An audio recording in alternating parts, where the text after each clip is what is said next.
Assalamualaikum warahmatullahi wabarakatuh, Pak dosen dan teman-teman yang saya hormati.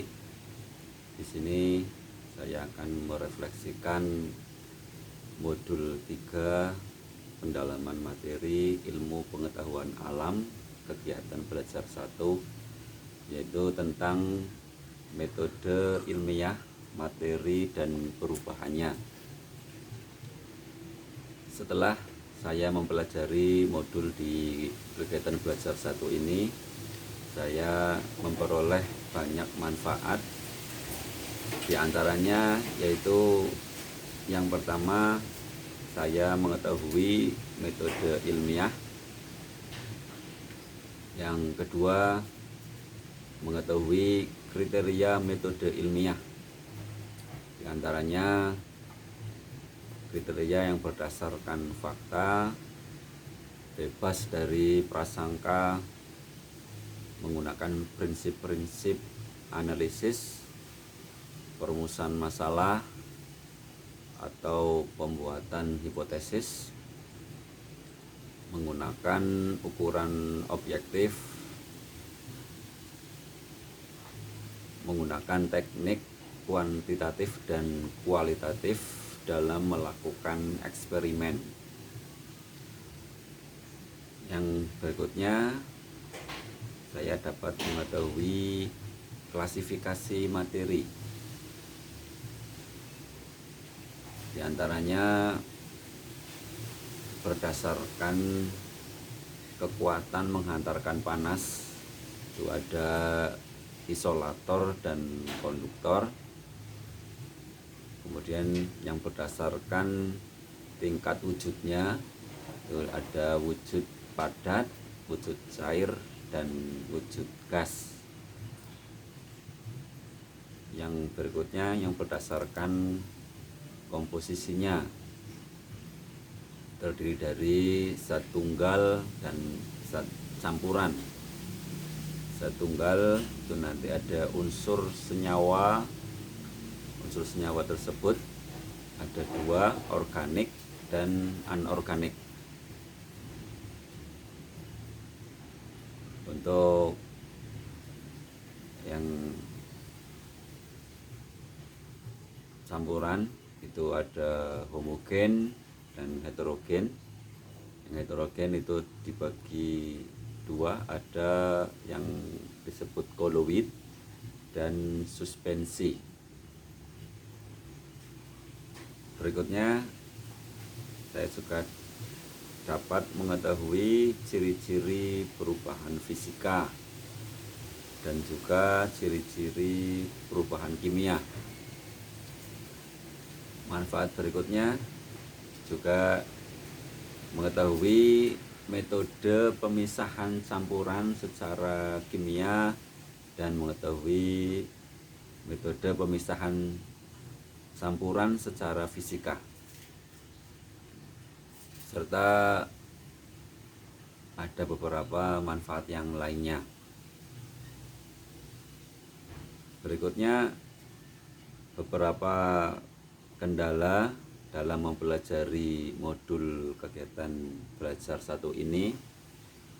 Di antaranya yang pertama tentang waktu yang disediakan dalam mempelajari modul kegiatan belajar 1 ini yang sangat terbatas, sehingga dalam mempelajarinya sangat cepat membacanya, padahal terdiri dari banyak halaman yang dalam waktu singkat itu harus selesai dan dipahami dengan baik, dengan cermat, sehingga saya merasa kekurangan waktu untuk lebih intensif dalam mempelajari modul kegiatan belajar 1 ini. Yang kendala berikutnya, dalam modul ini terdapat beberapa istilah-istilah yang baru saya dengar, yang baru saya baca, sehingga tidak bisa langsung tahu apa arti dari istilah-istilah tersebut. solusinya saya di waktu senggang, di waktu lain akan mempelajari modul kegiatan belajar satu ini dengan lebih intensif, sehingga akan lebih paham, lebih mengetahui, lebih tahu isi dari modul tersebut. Kemudian untuk yang berkaitan dengan istilah-istilah yang baru saya baca, baru saya tahu, itu lebih dipelajari lebih dalam dengan referensi beberapa buku, beberapa acuan yang berkaitan dengan istilah-istilah yang ada di kegiatan belajar satu ini. Untuk materi yang ada di kegiatan belajar satu ini, alhamdulillah keseluruhan sudah dapat saya pahami, sehingga dapat menjadi bekal saya untuk mengajar di SD saya dengan lebih baik lagi untuk meningkatkan mutu pendidikan khususnya di sekolah dasar. Ke depan untuk lebih intensif lagi dalam memberikan materi kepada peserta didik dan untuk memacu peserta didik agar tambah lebih giat lagi untuk belajar, akan kami terapkan apa-apa yang telah kami pelajari di modul ini yang sangat bermanfaat dan banyak hal yang baru yang sangat bagus untuk diterapkan di sekolah, khususnya di sekolah dasar.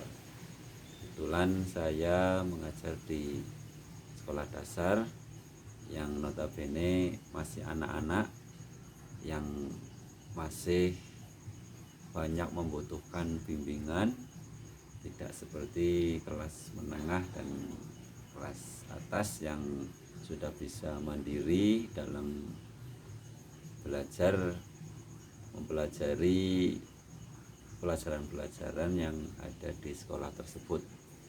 Karena di sekolah dasar anak-anak harus selalu dipantau, harus selalu dibimbing, mengingat usia sekolah dasar masih lebih banyak bermainnya. Hanya beberapa anak yang mungkin sudah dapat mandiri, tapi sebagian besar masih butuh bimbingan intensif dari gurunya agar anak-anak tersebut bisa mandiri dan bisa mengikuti pembelajaran dengan sebaik-baiknya.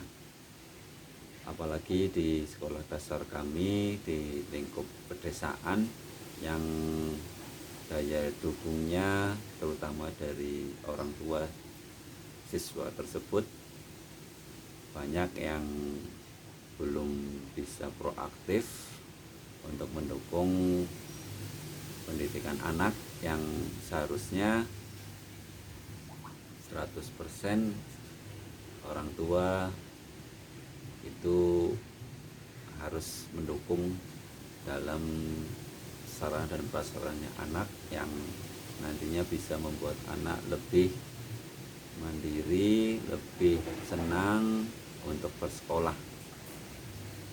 Di sekolah dasar kami masih banyak siswa-siswi yang kurang perhatian dari orang tuanya, sehingga mereka masih belajar belum maksimal. Demikian paparan modul kegiatan belajar 1 mengenai metode ilmiah materi dan perubahannya ini. Mohon maaf atas segala kekurangan dan segala sesuatunya yang mungkin belum sempurna, karena kesempurnaan itu hanyalah milik Allah. Yang sebagai manusia tetap berusaha untuk bisa terus lebih baik dalam segala hal, sehingga bisa mengikuti perkembangan zaman yang abad 21 ini sudah sangat canggih kemajuannya, sehingga kita harus bisa beradaptasi agar tidak tertinggal, terutama di segi IT. Semoga kita semua selalu dapat meningkatkan kemampuan kita secara maksimal agar pendidikan di negara kita khususnya, yaitu negara Indonesia, bisa semakin maju dan bisa membanggakan negara kita, negara Indonesia yang kita cintai. Demikian, terima kasih banyak.